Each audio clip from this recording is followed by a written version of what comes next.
दोस्तों नैपसैक के ही कॉन्सेप्ट के अंदर ना हमारी डायनामिक प्रोग्रामिंग की एक और पॉपुलर प्रॉब्लम आती है, वो है सबसेट सम प्रॉब्लम। तो आज की वीडियो में ना इसी प्रॉब्लम के ऊपर डिटेल डिस्कशन करने वाले हैं एंड कोड भी देखेंगे एंड लीड कोड का एक क्वेश्चन भी है इसके रिलेटेड, पार्टीशन इक्वल सबसेट सम। इस क्वेश्चन को भी हम डिटेल में डिस्कस करने वाले हैं आज के वीडियो में। हेलो दोस्तों, मेरा नाम रवि, स्वागत है आपका कॉम्पिटिटिव प्रोग्रामिंग कोर्स के एपिसोड 98 में। एंड फटाफट शुरू करते हैं। हमारी प्रॉब्लम क्या है कि सबसेट सम प्रॉब्लम कहती क्या है कि हमें ना एक सम वैल्यू दी गई होगी, लेट्स से मैं बोल देता हूँ वो वैल्यू 6 है, ठीक है। और यहाँ पे हम प्रॉब्लम में से ना एक एरे उठा लेते हैं, यहाँ पे 1 5 11 5, यहाँ पे लेट्स ये वाला एरे उठा लेते हैं 1 5 11 5, ये हमारा एरे है।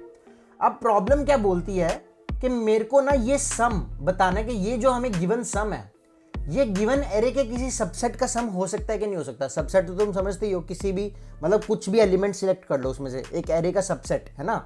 तो यहाँ पे ये सबसेट सम पॉसिबल है, यहाँ पे ये सबसेट सम हमारा पॉसिबल है। कैसे पॉसिबल है? 1 और 5 का सम हो सकता है, या फिर ये वाला 5 और ये वाला 1 मिला के हमारा 6 बना सकते हैं। तो 6 सम हमारा बन सकता है, या फिर यहाँ पे हमें बोल देते हैं कि लेट से 7 सम बन सकता है। क्या 7 सम हमारा यहाँ पे नहीं बन सकता, तो 6 के लिए मेरा आंसर क्या होता है? यहाँ पे ट्रू आ जाता, ठीक है। मेरा आंसर क्या आता? ट्रू आ जाता। 7 के लिए मेरा आंसर क्या आता? मेरा फॉल्स आ जाता कि भाई ये नहीं बन सकता। तो मेरे को ट्रू फॉल्स बताना है कि एक सम दिया होगा, एक एरे दिया होगा, तो मेरे को बताना कि उस सम को एरे के किसी सबसेट से बना सकते हैं या नहीं बना सकते। ये बेसिक हमारा क्वेश्चन है एंड ये ना नैपसैक कॉन्सेप्ट के अंदर ही बैठ जाता है हमारा क्वेश्चन। तो नैपसैक के अंदर मैंने तुम्हें क्या बताया पास के वीडियोस में कि भाई कॉन्सेप्ट क्या है, बेसिक ब्रूट फोर्स सोचना है कि अगर एक सेट ऑफ आइटम्स दी गई हैं, यहाँ पे सेट ऑफ आइटम्स क्या है? ये 1 आइटम 2 आइटम 3 आइटम 4 आइटम है ना। सेट ऑफ आइटम्स दी गई हैं और उसमें से चूज करना है। तो हमारा बेसिक अप्रोच क्या है, ब्रूट फोर्स कैसे है कि हम लास्ट से शुरू करेंगे, उस आइटम को सिलेक्ट कर लो या सिलेक्ट ना करो। फिर मैंने 11 पे गया, उसको सिलेक्ट किया या नहीं किया, 2 चॉइसेस है हर एक आइटम की। 5 पे गए, या तो 5 को चूज कर लिया या तो चूज नहीं किया। 1 पे गए, या तो 1 को चूज कर लिया या तो नहीं किया। तो यहाँ पे हमारा ट्री कैसे बनेगा? सिंपल सा अगर मैं ट्री भी बना के दिखाऊं तो यहाँ पे अगर लेट से मैंने 5 को चूज कर लिया, यहाँ पे मैंने कुछ चूज नहीं किया तो मेरा खाली रह गया है ना। फिर मैंने 5 के बाद मैं इस वाले 11 पे गया, तो यहाँ पे या तो मैंने 5 के बाद यहाँ पे 5 और 11 मेरे सिलेक्ट हो गए है ना, और यहाँ पे मेरा खाली 5 रह गया कि मैंने 11 को सिलेक्ट नहीं किया। इस वाले ट्री में मेरा 11 को सिलेक्ट कर लिया तो ये बन गया, नहीं तो दूसरा पोर्शन क्या रहेगा? खाली रहने दो कि 11 को भी सिलेक्ट मत करो। फिर और मैं नीचे जाऊंगा यहाँ पे, तो 5 11 में अब मैं दोबारा 5 भी डाल दूंगा, जो नेक्स्ट आइटम मेरी ये वाली है 5। तो 5 11 5, या तो मैं चूज ना मतलब कुछ भी ना करूँ तो ये एक ट्री बन गया, और यहाँ पे क्या बन जाएगा? सिर्फ 5 और 11। इसमें मैं अगर 5 और 5 को चूज करता हूं तो मेरा 5,5 बन जाएगा, नहीं तो खाली 5 बन जाएगा। तो ऐसे मेरे सारे एंड में ना सबसेट बन जाएंगे। तो एंड में मेरे सारे यहाँ पे जितने भी इस 4 साइज के सबसेट बन सकते हैं, ये ट्री को जब कंप्लीट करेंगे नीचे तो सारे सबसेट बन जाएंगे। तो ये हमारा बेसिक ब्रूट फोर्स रिकर्जन है। तो हमें ब्रूट फोर्स रिकर्जन लिखना है यहाँ पे कि एक एलिमेंट को चूज कर सकते हैं नहीं कर सकते। तुम और काफी सारी वीडियोस देखोगे ना इसकी, तो वहां पे तुम्हें क्या बोला जाएगा, एक जो डायनामिक प्रोग्रामिंग से सिखाया जाता है, तुम्हें क्या बोला जाएगा भाई, एक यहाँ पे मैट्रिक्स बना के दिखा देंगे n क्रॉस n का, और यहाँ पे फिर ट्रू फॉल्स भरना सिखा देंगे कि अच्छा ये ट्रू भर देंगे, ये ट्रू भर देंगे, यहाँ फॉल्स भर देंगे, ये फॉल्स भर देंगे, ये सम बना सकते हैं इस इंडेक्स की वैल्यू के साथ। वो अच्छा अप्रोच है देखने का, बट उससे चीज़ें समझ नहीं आती, उनसे तुम आगे और प्रॉब्लम्स नहीं सॉल्व कर सकते। यहाँ पे तुम्हें देखना है कि प्रॉब्लम्स को कैसे सॉल्व करना है, तुम कोड कैसे लिखोगे अल्टीमेटली उसका। मैट्रिक्स तो जो बन रही है। हमारा मेन अप्रोच क्या है कि ब्रूट फोर्स रिकर्जन लिखना है। तो हमारा अप्रोच क्या होगा कि हमारा फंक्शन कैसा होगा, यहाँ पे फंक्शन, हमारा कोड में फंक्शन कैसा होगा, एक फंक्शन होगा, उसमें हम क्या स्टोर करेंगे, सेम नैपसैक वाली अप्रोच कि कौन से इंडेक्स तक की आइटम्स मैंने कंसीडर कर ली हैं, कौन से इंडेक्स तक की आइटम्स मैंने कंसीडर कर ली हैं, और मेरा सम मेरे को कितना बनाना है, मेरे को सम कितना बनाना है। तो यहाँ पे स्टार्टिंग में मेरा क्या कॉल होगा कि लेट से अगर मेरा ये एरे था तो ये 0 इंडेक्स 1 इंडेक्स 2 इंडेक्स 3 इंडेक्स है ना। तो मेरा स्टार्टिंग का फंक्शन कॉल क्या होगा? फंक्शन ऑफ 3,6 सम बनाना है मेरे को। तो मैं क्या बोलूंगा, अब 3 इंडेक्स की जो आइटम है, या तो उसको कंसीडर कर लूंगा या तो उसको कंसीडर नहीं करूंगा। अगर मैंने 3 इंडेक्स की आइटम को कंसीडर कर लिया तो यहाँ पे मैं कॉल क्या कर दूंगा, फंक्शन ऑफ 2 का आंसर दे दो कि अब 2 इंडेक्स तक की आइटम्स को कंसीडर कर लो। बट क्योंकि मैंने 3 इंडेक्स की आइटम को कंसीडर किया है, वो थी हमारी 5, तो मेरे को और कितना सम बनाना पड़ेगा? 1, 6 - 5 1। बट अगर मैंने कंसीडर नहीं किया तो मेरा एक फंक्शन कॉल क्या हो जाएगा? 2। बट अब 2 इंडेक्स तक की आइटम्स तो कंसीडर कर रहे हैं, बट उसमें भी 6 सम ढूंढना है क्योंकि मैंने 3 इंडेक्स वाली आइटम को इंक्लूड नहीं किया। तो ये 2 टेक्निक्स हैं। फिर यहाँ पे हमारा आगे कॉल चलता जाएगा एंड सो ऑन हमारी रिकर्जन आगे बढ़ती जाएगी। तो इस रिकर्जन को हम लिखने का ट्राई करते हैं।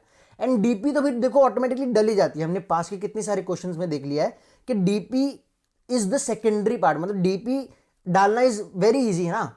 मेन टफ पार्ट क्या है कि ब्रूट फोर्स रिकर्जन को सोचना। मोस्ट ऑफ द क्वेश्चंस तुम ब्रूट फोर्स रिकर्जन को अगर तुम सोच पा रहे हो कि फंक्शन कैसा बनेगा, उसकी फंक्शन की स्टेट्स क्या होंगी, तो तुम्हारा क्वेश्चन वहां पे सॉल्व है। ठीक है, उसके बाद तो बस मेमोराइज करना है हमारे फंक्शन को। तो हमारा यहाँ पे फंक्शन क्या होगा, देखो इंट फंक्शन। तो हम यहाँ पे वैसे लीड कोड के प्रॉब्लम के हिसाब से देखते हैं पहले तो कि लीड कोड का हमारा प्रॉब्लम क्या। लीड कोड का प्रॉब्लम बहुत सिमिलर है, तो लीड कोड का प्रॉब्लम भी पढ़ लेते पहले। Given a non empty array nums containing only positive integers, find if the array can be partitioned in two subsets। तो बेसिकली टू पार्ट्स में डिवाइड करना है, such that the sum of elements in both subsets is equal, कि दोनों में equal सम हो। अब तुम यहाँ पे वीडियो को पॉज करो और यहाँ पे एक बार खुद सोचो कि जो मैंने अभी डिस्कस किया है, हमारा बेसिक प्रॉब्लम क्या था कि एक सम दिया गया है और मेरे को बताना कि किसी सबसेट का सम, किसी एरे के सबसेट का सम, वो सम हो सकता है कि नहीं हो सकता। इस प्रॉब्लम को उस प्रॉब्लम में कैसे ट्रांसफॉर्म करेंगे, बहुत सिंपल तरीका है। एक बार खुद वीडियो को पॉज करके देखो, नीचे कमेंट में मेरे को बताना भी कि तुम्हें अगर आइडिया आ गया था एंड वो आइडिया क्या है। एक बार नीचे कमेंट सेक्शन में लिख के बताना, खुद सोचो, बहुत सिंपल आइडिया है। तुम्हारा सिंपल आइडिया क्या है, क्या बोल रहा है कि find if array can be partition into two subset such that sum of elements in both subsets are equal. तो यहाँ बेसिकली मेरा बोल क्या रहा है कि अगर मेरा ये वाला एरे है, ठीक है, ये वाला अगर मेरा एरे है तो उसको मैं दो पार्ट्स में डिवाइड कर दूं ताकि दोनों पार्ट्स का जो सम है वो इक्वल हो। अगर लेट से दोनों पार्ट्स का सम इक्वल रखना है मेरे को, तो हम वो सम होगा क्या, उस सम की वैल्यू क्या होगी। सिंपल है, अगर मैं दो पार्ट्स में डिवाइड करूंगा तो एरे का जो अगर सम इक्वल होने वाला है दोनों पार्ट्स का, कहीं भी डिवाइड कर दो तुम, 1 और 5 को ले लो और 5 11 को एक पार्ट रख लो, कुछ भी कर दो, जो सम की वैल्यू होगी अगर वो इक्वल होने वाली है तो वो इन सब का सम डिवाइडेड बाई 2 नहीं होगा, है ना। इन सब का सम डिवाइडेड बाई 2 ही तो होगा वो वैल्यू। तो मेरे को बेसिकली प्रॉब्लम किस में ट्रांसफॉर्म हो गई, ये वाली प्रॉब्लम, कि जो भी मेरे को एरे दिया गया है उसका सम निकालो। ठीक है, उसका सम निकालो, उसको डिवाइडेड बाई 2 कर दो। अब ये वाली जो वैल्यू है, इस वैल्यू को मेरे को इस पे वो सेम प्रॉब्लम लगानी है कि ये वाली वैल्यू क्या मैं बना सकता हूँ किसी सबसेट से। अगर मैं बना सकता हूँ तो बाकी वाले बचे पार्ट के बाकी एलिमेंट्स का सम तो ऑब्वियसली हाफ, बाकी हाफ हो जाएगा। अगर मैं नहीं बना सकता तो नहीं बन सकता है वो। तो सेम प्रॉब्लम है हमारी कि यहाँ पे बस थोड़ा सा मॉडिफाई करके दे दिया कि जो सम की वैल्यू हमें दी जा रही थी क्वेश्चन में, जो मैंने अभी क्वेश्चन डिस्कस किया, वो वैल्यू हम खुद बना रहे हैं। कैसे, एरे का सम लिया, उसको डिवाइड बाय 2 किया, क्योंकि दो पार्ट्स का सम इक्वल बोल रहा है ना वो, तो अगर इक्वल है तो वही वैल्यू होनी चाहिए कि sum of all elements divided by 2। तो ये हमारा हमें एक फंक्शन कंप्लीट करना है ये वाला। तो इसको मैं कॉपी कर लेता हूँ फंक्शन को यहाँ पे, ये वाले फंक्शन को। ठीक है, तो ये कैन पार्टीशन, ठीक है, कैन पार्टीशन हमें फंक्शन कॉपी कंप्लीट करना है। तो यहाँ पे हम क्या करेंगे, सबसे पहले हम सम ले लेंगे। तो हम सम कैसे, हम यहाँ पे तुम लूप भी लगा सकते हो, बट मैं सम के लिए सीधा एक्यूमुलेट वाला फंक्शन यूज़ कर रहा हूँ, हमारा जो इनबिल्ट फंक्शन होता है, nums dot begin nums dot and. ठीक है, और यहाँ पे ये 0, ये मैंने STL में फंक्शन डिस्कस किया हुआ है तुम लोगों से। तो ये हमारा बेसिक सा फंक्शन है। तुम यहाँ पे लूप लगा के भी सम निकाल सकते हो, ठीक है ना, ये सम ही निकाल रहा है। तो ये सम हो गया। अब लेट से अगर मेरा सम ऑड है, अगर मेरा सम ऑड है, सम मॉड्यूलो 2 नॉट इक्वल टू 0, अगर मेरा सम इवन नहीं है, तो बेसिकली इसको एरे को हम दो पार्ट्स में कभी डिवाइड कर ही नहीं पाएंगे, क्योंकि सारे एलिमेंट्स जो हैं वो इंटीजर्स हैं। तो कोई भी डेसिमल एलिमेंट नहीं है, तो कभी भी 0.5 सम हो ही नहीं सकता है एक पार्ट का और दूसरे पार्ट का भी। तो अगर मेरा सम मॉड्यूलो 2, अगर मेरा मतलब जो सम की वैल्यू है अगर वो ऑड है, तो कभी भी हम यहाँ पे पार्टीशन कर ही नहीं पाएंगे दो हाफ्स में। तो यहाँ पे ऑलरेडी रिटर्न फॉल्स कर देंगे। अगर नहीं है तो सम को क्या कर दूंगा मैं, sum is equal to sum by 2। तो अब मेरे को ये वाली सम वैल्यू ढूंढनी है कि इस वेक्टर से बना सकते हैं कि नहीं बना सकते। अब मेरा नॉर्मल प्रॉब्लम आ गया। अब उसका हमें ब्रूट फोर्स रिकर्जन लिखना है। कैसे, यहाँ पे एक हमारी स्टेट क्या आएगी रिकर्जन की, हमने ऑलरेडी डिस्कस किया कि किस इंडेक्स तक मैंने वैल्यूज को कंसिडर किया है। ठीक है, किस इंडेक्स तक का मेरे को निकालना है। अब यहाँ पे बचा क्या है, यहाँ पे कि सम कितना बच गया है और कितना सम हमें ढूंढना है बाकी बचे एलिमेंट्स में। और यहाँ पे एक वेक्टर भी पास कर देते हैं रेफरेंस से, जो हमें वैल्यूज का है। इसको ग्लोबल भी रख सकते हैं, बट यहाँ पे मैं साथ में पास कर रहा हूँ क्योंकि मेरे को लीड कोड में हमें सबमिट भी करके देखना है। और यहाँ पे हम अब ये रिटर्न क्या करेगा, रिटर्न ट्रू बुलियन कर देगा या ट्रू कर देगा। इंट में भी 0 1 होता है तो वो बुलियन ही होता है। तो यहाँ पे हम क्या कर सकते हैं, फंक्शन ऑफ, यहाँ पे क्या हो जाएगा हमारा इंडेक्स, हमारा क्या हो जाएगा नम्स डॉट साइज -1, है ना, कि इतना इंडेक्सेस तक हमें आंसर फाइंड करना है। कितना सम चाहिए, ये वाला जो हमारा सम का वैल्यू है और ये नम्स का एरे तो हम पास ही कर रहे हैं। तो ये हमारा बेसिक फंक्शन हो गया यहाँ पे ये वाला, ठीक है। अब यहाँ पे हमें क्या करना है, दो चीज़ें, या तो ith इंडेक्स वाली वैल्यू को कंसिडर कर लो सबसेट में, या तो ith इंडेक्स वाली वैल्यू को सबसेट में कंसिडर ना करो, दो ही ऑप्शंस हैं। अगर मैंने ith इंडेक्स वाली वैल्यू को कंसिडर कर लिया, ठीक है, अगर मैंने ith इंडेक्स वाली वैल्यू को कंसिडर कर लिया, या फिर पहले केस लेते हैं कि नॉट कंसिडर ith इंडेक्स, ठीक है, उसमें क्या होगा, फंक्शन ऑफ, यहाँ पे हमारा सिंपल i-1 कंसिडर नहीं किया तो सम, तो हम क्या बोल रहे हैं कि i-1 एलिमेंट्स में सम को बना सकते हैं कि नहीं बना सकते, ये ट्रू फॉल्स रिटर्न होगा, यहाँ पे बुलियन भी रिटर्न कर सकते हैं हम वैसे। तो फंक्शन ऑफ i-1 सम को क्या बोलेगा कि i-1 एलिमेंट्स में सम को बना सकते हैं या नहीं बना सकते, ठीक है, ये बोल देगा। अब दूसरा केस क्या है, कंसिडर ith इंडेक्स, कंसिडर का मतलब ith इंडेक्स को सबसेट में कंसिडर कर लो। तो अब यहां पे क्या बोलेंगे कि ith इंडेक्स को मैंने कंसिडर कर लिया, अब i-1 एलिमेंट्स में क्या मैं सम माइनस, क्योंकि ith इंडेक्स को सम कंसिडर कर लिया है तो बचा कितना सम, और कितना बनाना है, ये वाला सम माइनस नम्स ऑफ i, तो ये बनाना है मेरे को। तो अगर इन दोनों में से मेरे को कहीं से भी ट्रू आता है कि बोला कि भाई अगर नहीं कंसिडर करने पे भी अगर मेरे को ट्रू दे रहा है तो भी बन जाएगा मेरा सबसेट सम, और अगर ये भी ट्रू दे रहा है तो भी बन जाएगा सबसेट सम, तो दोनों में से कोई भी ट्रू हो जाए तो यहाँ पे क्या करेंगे, bool is possible is equal to ये, और यहाँ पे क्या कर देंगे, इज पॉसिबल, यहाँ पे हम क्या कर देंगे, और इज इक्वल टू, और से क्या होगा यहाँ पे कि अगर दोनों में से एक भी ट्रू है तो फाइनल रिजल्ट हमारा ट्रू हो जाएगा, है ना, यहाँ पे बस और कर दिया है।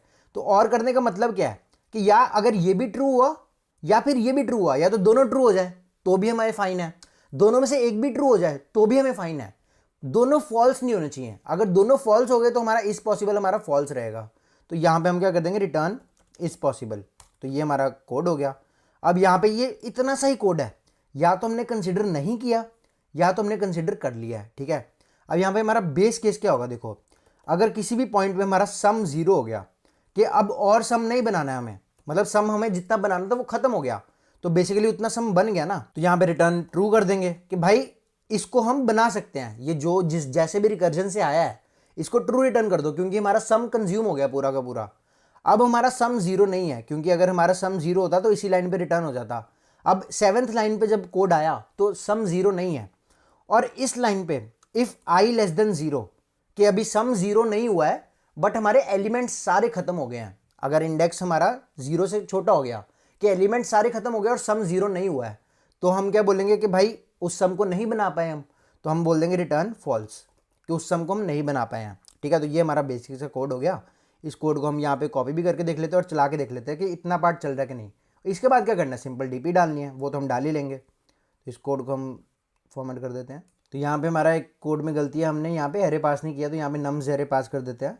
तो ये देखो ये हमारा चल गया, ठीक है। अब इसको सबमिट करेंगे तो हमारा टीएलई आ जाएगा, क्यों, क्योंकि अभी ये जो इसकी टाइम कॉम्प्लेक्सिटी है ये एक्सपोनेंशियल है, ये एक्सपोनेंशियल है, पूरा ट्री ट्रेवर्स होने वाला है। अब मैं तुम्हें सबमिट करके दिखा भी देता हूँ यहाँ पे। तो यहाँ पे तुम देखोगे या अगर मैं इसको सबमिट करूंगा तो यहाँ पे हमारा टाइम लिमिट एक्सीडेड एरर आ जाएगा। तो यहाँ पे देख रहे हो हमारा टाइम लिमिट एक्सीडेड एरर आ गया है। तो अब इसको सॉल्व कैसे करना है, सिंपल हमारी मेमोराइजेशन लगानी है यहाँ पे डीपी की। तो यहाँ पे क्या करेंगे, इंट डीपी, डीपी हमारा क्या है, यहाँ पे देख लेते हैं हमारा मैक्सिमम सम क्या हो सकता है। तो यहाँ पे 200 एलिमेंट्स है, तो हमारा डीपी क्या बनेगा, पहले 2D डीपी बनेगा, दो चेंजिंग वेरिएबल्स है हमारे यहाँ पे आई और सम, तो इन दोनों को हमें मेमोराइज करना है। तो यहाँ पे क्या होगा, दो पहले हमारे डीपी बनेंगे 2D डीपी, एक इसके लिए एक इसके लिए। आई की मैक्सिमम वैल्यू है हमारी यहाँ पे क्या है 200, ठीक है, आई की हमारी मैक्सिमम वैल्यू क्या है 200, तो इसको 205 डाल देते हैं। इसकी मैक्सिमम वैल्यू, सम की मैक्सिमम वैल्यू क्या हो सकती है, हमारे पास 200 एलिमेंट्स है मैक्सिमम, हर एक एलिमेंट की वैल्यू मैक्सिमम बोल रहे हैं 100 होगी, तो मैक्सिमम सम क्या हो सकता है 20,000, है ना, 2 के आगे 4 जीरोस हो गए ना, 200 × 100 20,000 हो सकता है मैक्सिमम सम। तो यहाँ पे वैल्यू क्या डाल देंगे 2 to the power 4 10 to the power 4, मतलब यहाँ पे 20005, तो ये आगे 4 जीरोस आ गए ना हमारे। तो ये हमारा कोड हो गया। अब इसमें हम बस मेमोराइज कैसे करेंगे, if DP of I sum not equal to -1 return DP of I sum, ठीक है। और यहां पे क्या कर देंगे, DP of I sum is equal to is possible, तो ये हो गया हमारा। और यहां पे नीचे क्या कर देंगे, मेमसेट, मेमसेट में क्या होगा डीपी -1 साइज ऑफ डीपी। तो ये हमारा बेसिक सा कोड हो गया। मेमसेट हमारा यहाँ पे -1 से बस फिल कर दिया हमने, इसको कोड को चला के देख लेते हैं। तो यहाँ कोड सबमिट करने पे हमारा एक एरर आ रहा है, ठीक है। एक एरर क्या है, हमारा यहाँ पे रन टाइम एरर आ रहा है। तो बोल रहा है हमारा ये जो इंडेक्स आउट ऑफ बाउंड का कुछ एक्सेप्शन आ रहा है। तो वो पता क्यों आ रहा है, हमने यहाँ पे सम पे ना चेक नहीं डाला। तो ये देखो, जब हम यहाँ पे माइनस कर रहे हैं, हम यहाँ पे जब माइनस कर रहे हैं वैल्यू को, जब हमने कंसिडर किया यहाँ पे, करेक्ट, हमने यहाँ पे कंसिडर किया ना सम माइनस नम्स ऑफ आई को, जब हमने सम माइनस नम्स ऑफ आई को यहाँ पे कंसिडर किया वैल्यू को, तो हमें यहाँ पे क्या करना है कि ये तभी कंसिडर करेंगे अगर उसको माइनस कर सकते हैं। तो हम यहाँ पे एक चेक डाल देंगे बस सिंपल सा, कि इफ सम माइनस हमारा नम्स ऑफ आई, कि हमारे सम में से नम्स ऑफ आई अगर हम सब्ट्रैक्ट कर सकते तो ही करेंगे ना, अगर नहीं कर सकते तो नेगेटिव हो जाएगा। और नेगेटिव वाला हमने बेस केस हैंडल किया नहीं है, या तो नेगेटिव वाला बेस केस हैंडल कर लो, या तो इसको हम हैंडल यहाँ पे कर लेते हैं। तो यहाँ पे मैंने बेसिकली क्या किया कि तो ही इसमें चीज़ में जा रहा हूँ, कंसिडर तो ही कर रहा हूँ अगर हमारा जो एलिमेंट जो हम देख रहे हैं उतना उससे ज़्यादा सम तो होना चाहिए, उतना ही उससे ज़्यादा सम होना चाहिए जो हमें बनाना है। तो जो भी एलिमेंट कंसिडर कर रहे हैं उससे ज़्यादा होना चाहिए। तो अब इसको कंपाइल एंड रन करके देख लेते हैं। तो आई थिंक हमारा रन टाइम एरर हट जाना चाहिए। तो ये एक्सेप्ट हो गया हमारा, तुम देख रहे हो। तो ये बेसिक सा कोड है और इसको सबमिट भी करके देख लेते हैं। और हमारा देखो अभी TLE जो हमारा आया था वो रिजॉल्व हो जाएगा सिंपली, ठीक है। ये हमारा देखो TLE हमारा रिजॉल्व हो गया है। तो ये बेसिक सा हमारा जो कोड है देखो, ठीक है, ये हमारा बेसिक सा कोड है। और ये बहुत सिंपल कोड है, बट तुम बहुत लोगों को ना बहुत दिक्कत होगी ये समझने में कि यहाँ पे हमने किया क्या। पहले इसको यहाँ पे सही वाला कोड यहाँ पे देख लेते हैं, इसको कॉपी कर लेते हैं। तो बहुत सिंपल कोड है, बट बहुत लोगों को दिक्कत होती है। किया कुछ नहीं है, या तो कंसिडर नहीं किया या तो हमने कंसिडर किया। सेम कहानी चल रही है, काफ़ी सारी प्रॉब्लम्स है नैपसैक की, ऑलमोस्ट हर एक प्रॉब्लम में सेम ही कहानी है। कंसिडर नहीं किया, कंसिडर कर लिया, कंसिडर नहीं किया, कंसिडर कर लिया। सिमिलर कहानी चल रही है। नैपसैक जैसी तुम कोई भी प्रॉब्लम ले आओ जाके, तुम्हें सिमिलर ही चीज़ करनी है एंड तुम्हें बस प्रैक्टिस करनी है। तुम्हारे क्वेश्चंस खुद ब खुद होने शुरू हो जाएंगे, तुम देखना। तो ये बेसिक कॉन्सेप्ट एंड ये लास्ट प्रॉब्लम थी जो नैपसैक कॉन्सेप्ट के ऊपर मैं डिस्कस करने वाला था। आगे और भी प्रॉब्लम्स तुम खुद से क्वेश्चन सॉल्व करके देख सकते हो। अगर तुम्हें कोई भी डाउट है तो नीचे कमेंट कर देना। अगर वीडियो एंड तक देख ही लिया तो नीचे कमेंट सेक्शन में एक येलो हार्ट छोड़ देना, जिससे मुझे पता चलेगा वीडियो एंड तक तुम लोगों ने देखा है। नेक्स्ट वीडियो से हम स्टार्ट करेंगे स्ट्रिंग वाली प्रॉब्लम्स को, कि स्ट्रिंग वाली प्रॉब्लम्स में longest common sub sequence, long in common sub string, edit distance, ये सब प्रॉब्लम्स हम स्टार्ट करेंगे एंड देखेंगे कि इन पे डायनामिक प्रोग्रामिंग कैसे लगानी है। तो दोस्तों हम मिलेंगे नेक्स्ट वीडियो में। Until then good bye.